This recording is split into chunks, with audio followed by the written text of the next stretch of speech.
Hi అండి, నమస్తే. Welcome to home food. ఇవాల్టి వీడియోలో చికెన్ టిక్కా మసాలాని ఏ విధంగా ప్రిపేర్ చేయాలో చూద్దామండి. ఈ టిక్కా మసాలా అనేది మామూలుగా మనం రెస్టారెంట్లో చూస్తుంటాం, కానీ ఆ టేస్ట్ మనకు రావట్లేదు అనుకుంటాం. నేను చెప్పిన విధంగా ట్రై చేసి చూడండి, చాలా బాగా వస్తుంది, చాలా బాగుంటుంది కూడా. అయితే దాన్ని ఎలా ప్రిపేర్ చేయాలో ఇప్పుడు చూసేద్దాం.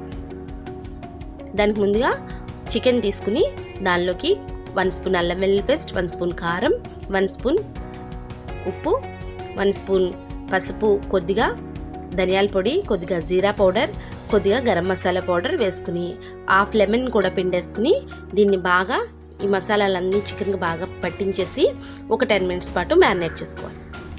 తర్వాత వేరొక పాన్ పెట్టుకుని దానిలోకి 2 టేబుల్ స్పూన్ల ఆయిల్ వేసుకుని ఈ చికెన్ ముక్కలన్నింటినీ ఈవెన్గా సర్దేసుకుని ఒక 10 మినిట్స్ పాటు ఒకవైపు రోస్ట్ అవ్వనివ్వాలి.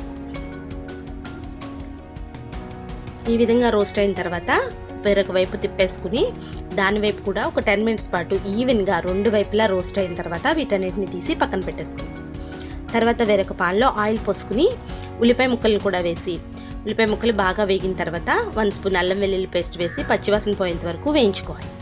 తర్వాత 2 టమాటాలని ప్యూరీ కింద చేసుకుని ఈ విధంగా టమాటా ప్యూరీని కూడా యాడ్ చేసుకుని 1 నిమిషం పాటు ఫ్రై చేసుకోవాలి. తర్వాత కొద్దిగా పసుపు, 1 స్పూన్ ధనియాల పొడి, 1 స్పూన్ గరం మసాలా పౌడర్, కొద్దిగా పెప్పర్ పౌడర్, కొద్దిగా వేయించిన జీలకర్ర పొడి, 2 స్పూన్ల కారం, కొద్దిగా ఇది చికెన్ టిక్కా మసాలా పౌడర్ అండి.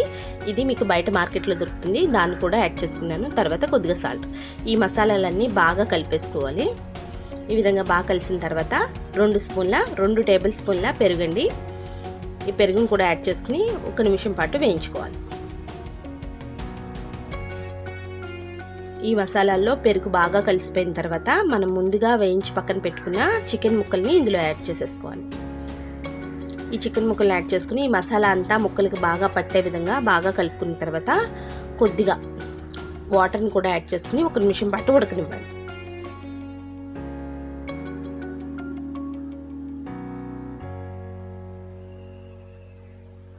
తర్వాత కొద్దిగా పచ్చిమిర్చిని సన్నగా కట్ చేసుకుని యాడ్ చేసుకోవాలి. ఇది పాలమీగడండి. మీకు ఫ్రెష్ క్రీమ్ దొరికితే కనుక ఫ్రెష్ క్రీమ్ నన్నా యాడ్ చేసుకోవచ్చు.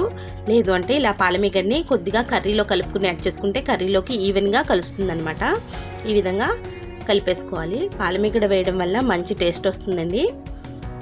ఈ విధంగా అంతా కలిపేసుకుని ఈ స్టేజ్లో కావాలంటే దించేసుకోవచ్చు, లేదు ఇంకొంచెం ఎక్కువసేపు ఉడికించుకున్నా పర్వాలేదు. నేను 1 నిమిషం ఉడికించిన తర్వాత ఈ విధంగా లాస్ట్లో పుదీనాని కొంచెం నలిపి వేస్తే మంచి ఫ్లేవర్ వస్తుందండి. ఆ పుదీనా యాడ్ చేసుకుని స్టవ్ ఆఫ్ చేసేసుకుని సర్వ్ చేసేసుకోవడమే.